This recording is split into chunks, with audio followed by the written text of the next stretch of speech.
Well, the first thing that you ask is, the thing that I asked the players after the last scrimmage and challenged them to do is, how much will you improve from the last scrimmage to this scrimmage?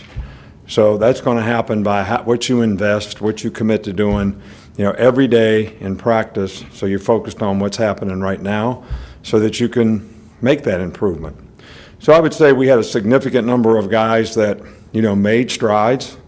We're better in this game, a lot less anxiety, especially for the young players, but not where we want to be. I think we're still not tackling well on defense, too many missed tackles, too many guys breaking down, not aggressive enough, not enough cleanup,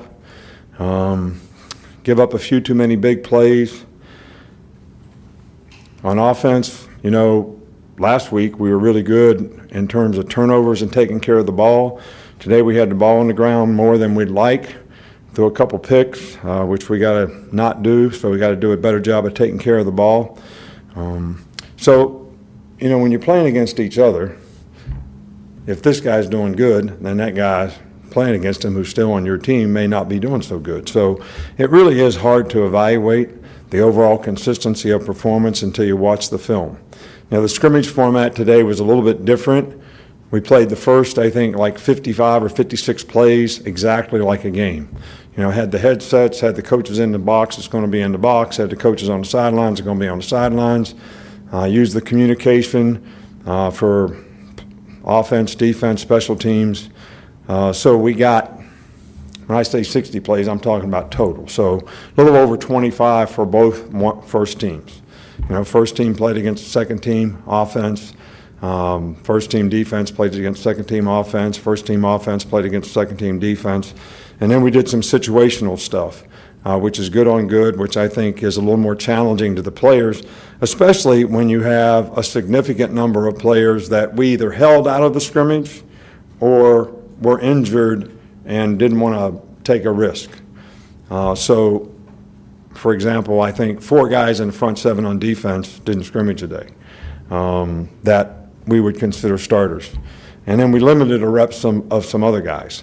So the first team becomes half the second team becomes half the third team. So it's great for the experience of the players and their development, the younger guys to be able to get in those situations, have to be responsible, accountable to do their job. But it's also not totally realistic to see how that unit is really developing. Same thing in the offensive line. We had a couple guys out today in the offensive line. Some of them we held out. We held out Miller Forstall. He's been practicing. We held out Terrell Lewis. He's been practicing. We started a freshman linebacker out there today in Josh McMillan's place. So it's a work in progress. So our focus is still on improvement. We still have several practices where we can make improvement before we start preparation on the Duke game, the first game of the year, which is really important. So the schedule is we're giving the players tomorrow off completely, and then we will practice Monday night, and then we'll be back on one of the days with school starting on Wednesday. We're just one practice every afternoon, and we won't be able to flip the schedule around so we can practice some at night and try to stay out of the heat. Jerome Ford is probably the only guy that got any kind of injury today that I would say he may be out for a week. He got an ankle sprain. We don't think it's all that bad, but Doc thinks it'll be a week. Did an MRI on it and thinks he's okay. We think DJ Dale will be back to practice. He's already practiced some. We didn't let him scrimmage today. LeBrian Ray has already practiced. We didn't let him scrimmage today. Miller Forstall has been practicing. We didn't let him scrimmage today. So, Matt Womack has been practicing. We didn't let him scrimmage today. So we just, trying to get our team, sort of healthy. I think now with school starting, maybe we'll be able to get some of these guys back. And I think everybody's got to use this time we have off tomorrow and pretty light on Monday to be able to get some recovery going for themselves. We'll start here on the left, Mark. There's injury concerns in preseason for NFL with preseason games, and there have been injuries here in the past with scrimmages. Do you change the format of anything with scrimmages to avoid exposures like that for injuries? I don't understand your question. Like, do you limit any of the reps? Do you Well, limit I just scrimmage? told you half a dozen guys we didn't scrimmage today. We limited other guys' reps. Yes, we do. But, the question to me is they practice a lot less in the NFL than they used to, and they have just as many or more injuries. So how relative is all that? And if you're going to play football, you need to practice football a certain way so that you don't get injured. And player safety is the number one thing that, we're always concerned about in terms of the way we practice, the things that we do with our players. That's number one.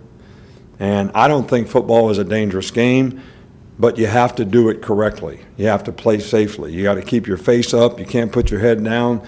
That's going to enhance, head injuries. Wearing the right kind of shoes can help foot and ankle injuries.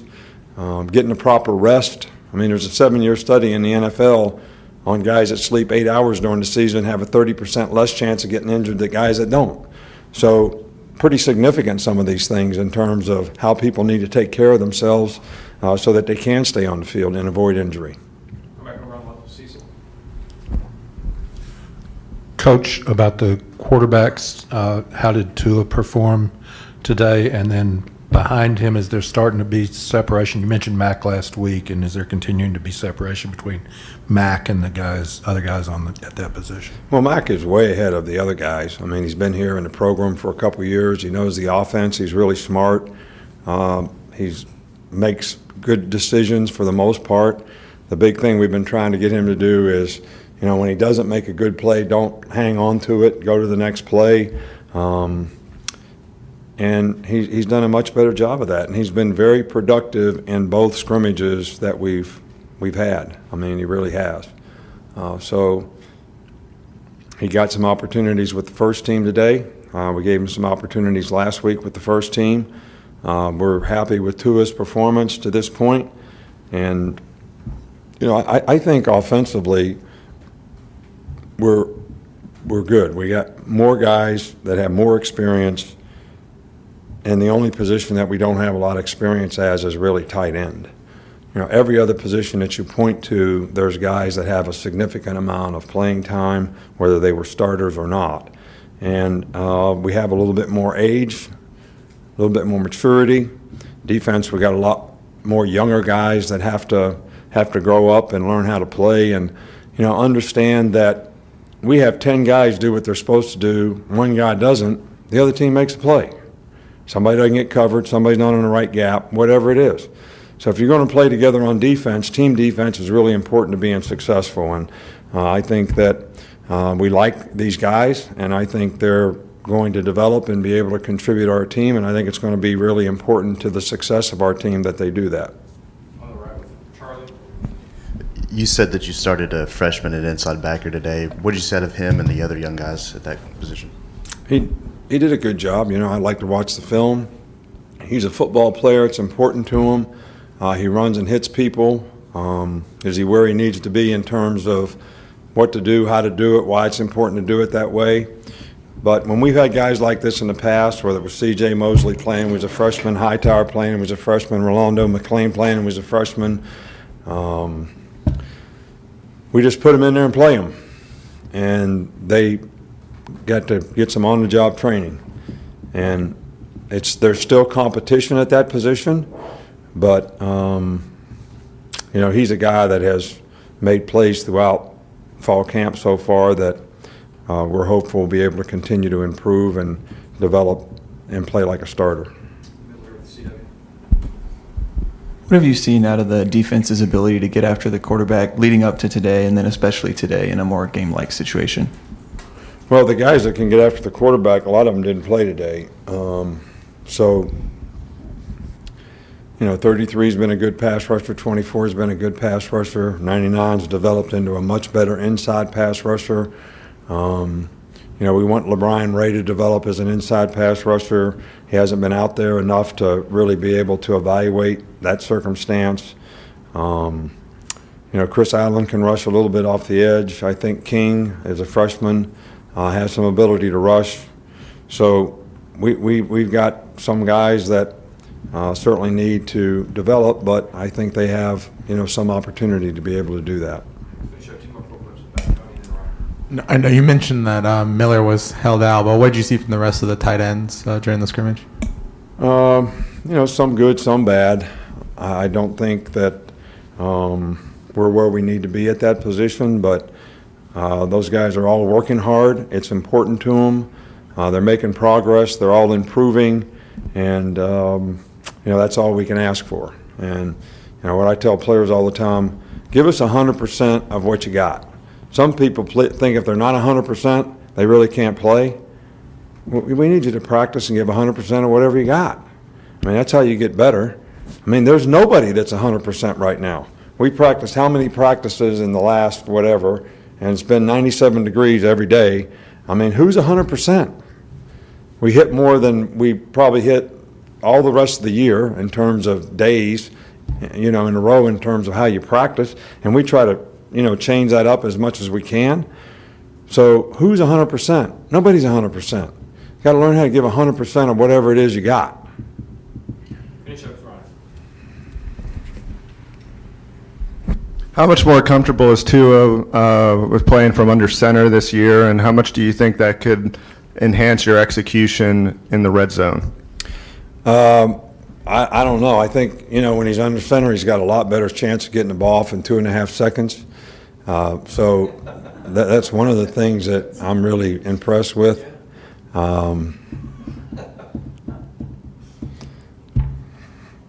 Look, he's a good quarterback. He makes good decisions when he's in the gun. He makes good decisions under center.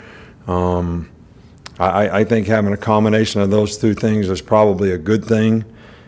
I think we have a little more diversity in the passing game than we had in the past, which is probably a good thing. And I certainly think we have more ways to utilize the skilled players that we have, which is probably a good thing. And I think he's very comfortable with what he's doing right now, whether it's under center or in the gun. I think the key to the drill in the red zone is you got to be able to run the ball.